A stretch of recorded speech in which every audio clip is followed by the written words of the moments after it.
এতটুকুও দম ফেলার ফুসরত মিলছে না প্রতিমা ভাস্করদের। রাত দিন এক করে চলছে কাজ। আর একদিন বাদে বিনা পানির অর্চনায় পুষ্পাঞ্জলি আর অর্ঘ্য করা হবে নিবেদন। তাই মাটির প্রতিমায় কেউ আঁকছেন টিপ, কেউ আরও সুনিপুণভাবে ফুটিয়ে তুলছেন দেবীর অবয়ব। এখন কাজের খুবই চাপ। এখন আমি গোল্ডেন কালার করতেছি হাড় বাজুতে।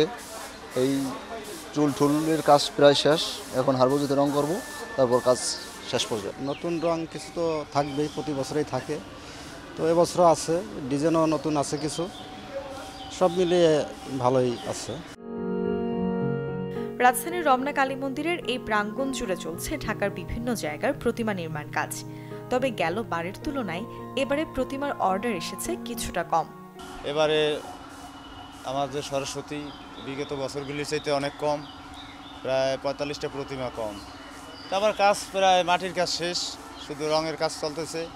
রং এক পর্যায়ে কিছু প্রতিমা ছোটোগুলো শেষ হয়েছে এবং বাকি বড়গুলো এখন ওই যে রং করতেছি। সনাতন ধর্মাবলম্বীদের কাছে বিদ্যা, জ্ঞান এবং সঙ্গীতের দেবী হলেন মা সরস্বতী। বসন্ত পঞ্চমীতে তাই ভক্তদের আরাধনায় থাকে দেবী স্তুতি। মুর্শনা ঐশী, চ্যানেল 24, ঢাকা।